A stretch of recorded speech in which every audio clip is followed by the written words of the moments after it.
Hi, good morning guys. Welcome to Pandu English Academy.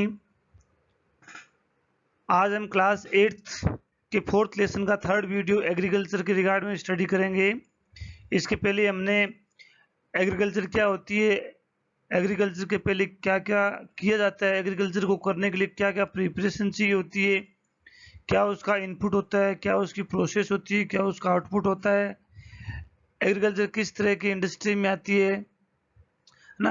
हमने पढ़ा primary industry, या उसको कह सकते हैं primary activity, secondary activity and territory activity. इसके अलावा हमने विभिन्न तरह की कल्चर्स भी पढ़ी, जैसे हमने हॉर्टिकल्चर पढ़ी, वर्टिकल्चर पढ़ी ना, बहुत सारी एग्रीकल्चर पढ़ी, काफ़ी सारे कल्चर्स के बारे में पढ़ा। हमने फार्मिंग के टाइप के बारे में पढ़ा, नोमैडिक फार्मिंग क्या होती है, प्रिमिटिव फार्मिंग क्या होती है, कमर्शियल फार्मिंग क्या होती है। आज हम इसके कुछ आगे के स्टेज के पढ़ेंगे कि जो भी एग्रीकल्चर होती है उनके लिए क्लाइमेटिक और फिजिकली जो फीचर्स जो होते हैं, जो सोइल से रिलेटेड, जो फर्टिलिटी से रिलेटेड जो कुछ टर्म्स होते हैं उनके बारे में स्टडी करेंगे। आगे बढ़ने से पहले मेरा निवेदन है कि वीडियो को लाइक करें, सब्सक्राइब करें, शेयर करें, कमेंट करें, अपने फ्रेंड्स से फॉलो करवाएं। आगे देखते हैं। अब हम पढ़ते हैं प्लांटेशन। प्लांटेशन को ये समझना है कि सब जैसे हम क्या करते हैं, जब क्रॉपिंग करते हैं तो सबसे पहले बीज सीड डालते हैं, सीड। कुछ से एग्रीकल्चर ऐसी होती है उनकी सीड नहीं डाली जाती, उनके प्लांट लगाए जाते हैं। उनके जैसे राइस के प्लांट लगते हैं, राइस के क्या लगते हैं, पहले उसको और कहीं लगाया जाता है, फिर वहां से उखाड़ करके उनको नई जगह प्लांटेशन किया जाता है, इसलिए उनको प्लांटेशन कहते हैं। तो प्लांटेशन का मतलब है, plantation are the type of commercial agriculture. ये हमेशा लगभग कॉमर्शियल एग्रीकल्चर में होता है। शुगर केन का प्लांटेशन होता है, राइस का प्लांटेशन होता है, टी का भी प्लांटेशन होता है ना। सिंगल क्रॉप जैसे टी है, कॉफी है, शुगर केन है, केसो है, रबर है, बनाना है एंड कॉटन है। Okay, large amount of labour चाहिए इनमें एंड कैपिटल रिक्वायरमेंट चाहिए, है ना। सो इस तरह से क्या है, इस तरह के पौधे लगते हैं, इनको एक बार लगाया जाता है, इनको एक बार लगाया जाता है और काफी साल तक ये चलते हैं। हालांकि कॉटन की जो एग्रीकल्चर होती है उसमें हर साल लगाने पड़ते हैं, है ना, लेकिन ये कॉमर्शियल टाइप में आती है। जैसे ये मान लीजिए कि टी की एग्रीकल्चर है ना। ये रबर इंडस्ट्री है, रबर, पेड़ पौधों से रबर इस तरह से निकाला जाता है। रबर के प्लांट लगते हैं, उनको यहाँ से काट दिया जाता है और फिर प्लांट का जो जूस जो होता है इसी लाइन लाइन आकर के इन इस तरह के बर्तनों में इकट्ठा हो जाता है।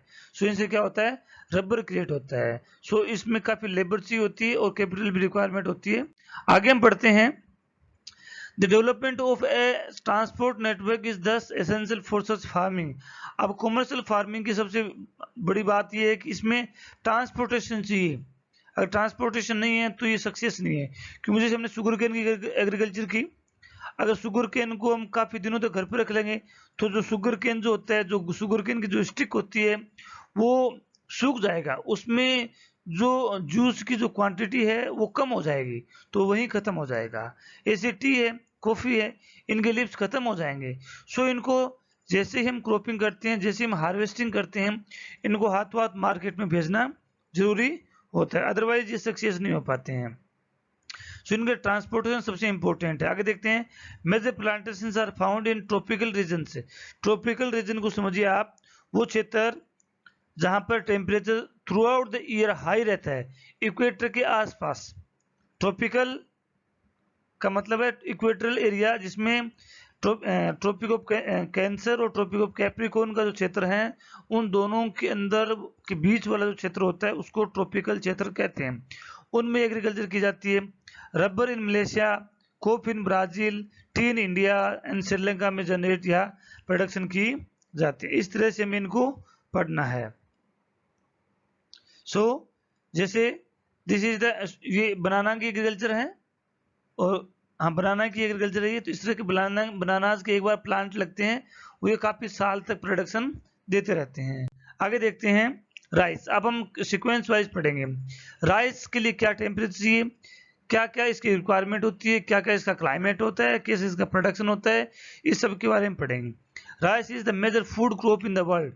राइस सबसे अच्छी फूड क्रॉप मानी जाती है वर्ल्ड के अंदर, ज्यादातर लोग राइस खाते हैं। It is the staple diet of the tropical and सब ट्रॉपिकल रीजन्स, ट्रॉपिकल में भी आता है और सब ट्रॉपिकल में भी आता है।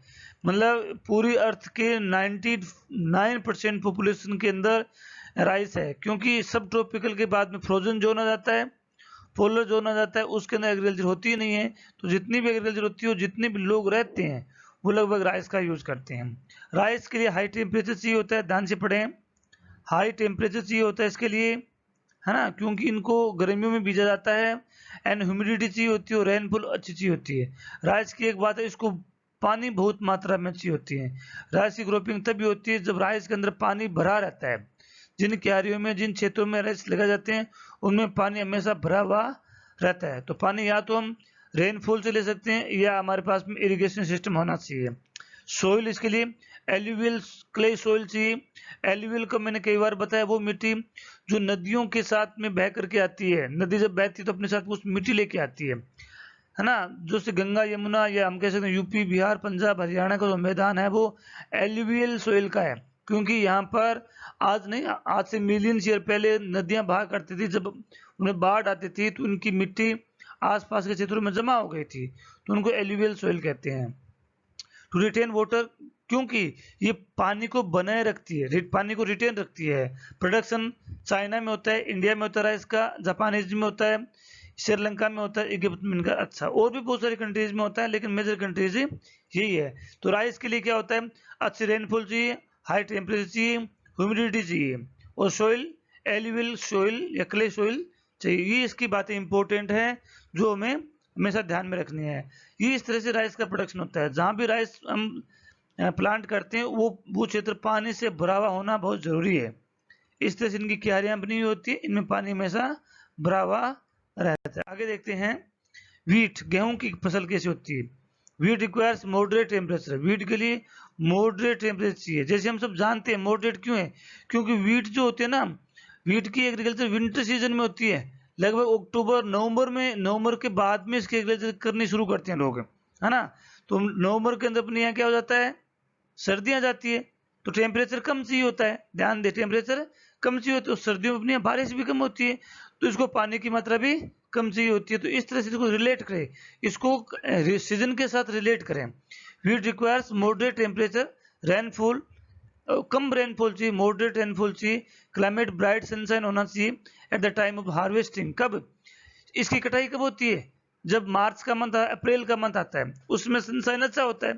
तो जब हम इसकी शोइंग करते हैं, बिजाई करते हैं, उसमें हमें कम टेम्परेचर रिक्वायरमेंट होती है और मॉडरेट टेम्परेचर और कम रेनफॉल की रिक्वायरमेंट रहती है। जब इसकी हम हार्वेस्टिंग करते हैं तो ब्राइट सनशाइन होना जरूरी है ना, क्योंकि उसमें फसल पक जाती है। अगर सनशाइन उसमें नमी ज़्यादा होती है तो गेहूं क्या होती है, अगर गिर जाती है, दब जाती है तो बदबू देने लग जाती है ना, दाने होते हैं उसके अंदर। सोइल लूमी सोइल चाहिए, खुली सोइल चाहिए, पक्की मिट्टी नहीं चाहिए इसको।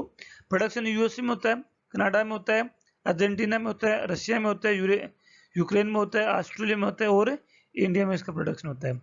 In India it is grown in winter, कई क्षेत्रों में ये जो होती है ये समर सीजन में ग्रोइंग की जाती है, लेकिन इंडिया में वीट को विंटर सीजन में ग्रो करते हैं, जिस चीज को हम सब लोग जानते हैं। ये वीट का प्रोडक्शन होता है। सो देखा आपने वीट, मॉडरेट टेम्परेचर। आप इन चीजों को तब याद कर पाएंगे जब आप सोचेंगे इसकी बिजाई कब होती है। ध्यान दीजिए, ये विंटर में होती है, हम इसको नवंबर के मंथ में बोते हैं, और इंडिया में नवंबर मंथ में हमेशा क्या होती है, विंटर सीजन होती है।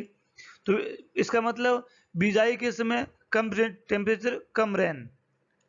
कटाई होती है अप्रैल के मंथ में, इस मीन्स कटाई के समय हाई टेम्परेचर चाहिए, स्काई जो होता है वो सनशाइन होना चाहिए, साफ होना चाहिए, और मौसम भी साफ होना चाहिए। बारिश बार बार उस समय नहीं होनी चाहिए, उससे पहले हो सकती है, उसमें बारिश नहीं होनी चाहिए। और लूमी मिट्टी चाहिए, जो खुली मिट्टी जो होती है ना वो चाहिए, जैसे सीधी जो जो पत्थर के समान मिट्टी नहीं होनी चाहिए। आगे देखते हैं, आगे हम पढ़ते हैं millets. They are also known as coarse grain, rough grain कहते हैं इसको, है ना। सोइल लेस फर्टाइल, कम उपजाऊ मिट्टी चाहिए, सैंडी मिट्टी हो सकती है, सोइल हो सकती है। क्लाइमेट लो rainfall, high moderate temperature, high moderate temperature चाहिए, एडिक्वेट रेनफॉल चाहिए। रेनफॉल बस प्राप्त मात्रा में चाहिए, ज्यादा नहीं, ऐसा नहीं कि बिल्कुल भी नहीं हो, बहुत ज्यादा हो जाए। नॉर्मली रेन अगर होती रहे तो वो चलता है। क्रॉपिंग जो होती है इस मिलेट के अंदर कई चीजें आती है, क्या क्या आती है, ज्वार आती है, बाजरा आता है और रागी आती है। ज्वार बाजरा रागी को मिलेट्स कहते हैं, मोटे अनाज, है ना, मोटे अनाज की फसल होती है। नाइजीरिया, चाइना या और निगर के अंदर एग्रीकल्चर की जाती है। जैसे बाजरा हम बीजते हैं ना, तो बीज बाजरे में ज्यादा पानी की जरूरत नहीं होती, टेम्परेचर हाई चाहिए होता है, मिट्टी जो होती है सैंडी हो सकती है, खुली मिट्टी हो सकती है। आगे हम देखते हैं, ये जो होते हैं सभी मोटे अनाज जिसे कहते हैं ना, उनको मिलेट्स ही कहते हैं। आगे देखते हैं, मेज, है ना, मेज रिक्वायर्स मॉडरेट टेम्परेचर, मेज को बोलते हैं ज्वार, जो होता है ना वो होता है moderate temperature, rainfall and lots of sunshine चाहिए। ये जो होते हैं मेज जो होता है वो वीट के इक्वली इसकी होती है, वीट के बराबर ही, वीट के समय में इसको एग्रीकल्चर की जाती है, लेकिन इसको रेनफॉल कम चाहिए होती है। Soil well drained, fertile soil चाहिए। Production north America, Brazil, China, Russia, Canada, India and Mexico में होती है। सो ये जो मेज होती है, ये मक्की दाने जो होते हैं वो मेज के आते हैं। मक्की दाने जो होते हैं, मक्खियां जो होती है ना, अगस्त और सितंबर में पक कर किया जाती है। इट मीन्स इनकी बिजाई कब होती है, मार्च, फरवरी मार्च के लगभग होती है। कब होती है, फरवरी मार्च। और फरवरी मार्च के अंदर इंडिया के अंदर टेम्परेचर कम होता है, तो मॉडरेट टेम्परेचर चाहिए, मॉडरेट रेनफॉल चाहिए, ये होता है। कॉटन, तो cotton requires high temperature. Cotton की जो बिजाई जो होती है वो समर टाइम में होती है, लगभग ये मई और जून के मंथ में इसकी एग्रीकल्चर इसकी क्रॉपिंग करते हैं, है ना। तो उसमें इंडिया में हाई टेम्परेचर चाहिए। इसको आप ऐसे नहीं पढ़ पाएंगे, इसको आप रिलेट कीजिए अपने प्रैक्टिकल लाइफ में कि इसकी बिजाई कब करते हैं। बिजाई करते हैं मई और जून में, उसमें हाई टेम्परेचर, लाइट रेन, क्योंकि मई जून के अंदर बारिश कम होती है। क्रॉपिंग के समय कम रेन होनी चाहिए, जब बड़ा हो जाता है प्लांट उसके बाद आप कर सकते हैं। 210 फॉरेस्ट फ्री डेज, इनकी ये विशेषता होती है कि फॉरेस्ट फ्री स्काई होना बहुत जरूरी है। स्काई में क्लाउडिंग कम होनी चाहिए, और बादल कम है तो ये सक्सेस होगा। ब्राइट सनशाइन चाहिए for the its growth. Soil, ये सोल गर्द लिख दिया, ये आई होगा, okay. Based on black and alluvial soil, production China, USA, India, Pakistan, Brazil, Egypt are the leading producer of the cotton. ये कॉटन के लीडिंग प्रोड्यूसर है। कॉटन के बारे में सब जानते होंगे, जो हम कपड़े पहनते हैं कॉटन के बने होते हैं। इनकी एक एग्रीकल्चर होती है, प्लांट की लगती है, इस तरह से प्लांट 2 फीट की दूरी से इनको बोया जाता है ना। वो इन लाइन्स में बोया जाता है, जहाँ मशीनरी होती है वहाँ इनकी चुगाई जो होती है हाथों से की जाती है, और कई क्षेत्रों में इसकी चुगाई जो मशीनों से भी की जाती है। सो ये इसका प्रोडक्शन हो गया है। आगे हम देखते हैं coffee. Coffee requires warm and wet climates, warm and wet climate चाहिए, क्लाइमेट ड्रेन लूमी सोइल चाहिए, hill slopes are more suitable for the growth of this crop.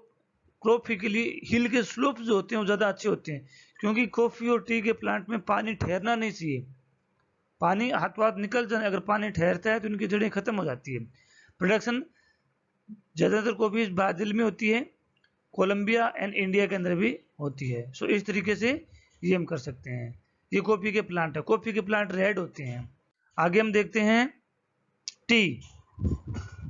T के अंदर T is a beverage crop, beverage पेय पदार्थ है, grown in plantation, climate cool climate, high rainfall, north east India, Darjeeling, Digboi के अंदर इसका किया जाता है। ये टी के प्लांट लगते हैं, इनको चुनटाई की जाती है। सो ये इंडिया में आसाम में इसका प्रोडक्शन होता है ना। ये एक बेवरेज है, पेय पदार्थ है। आगे हम देखते हैं। So thanks for watching, have a nice day. यदि वीडियो आपको अच्छा लगा हो तो लाइक करें, सब्सक्राइब करें, शेयर करें, कमेंट करें।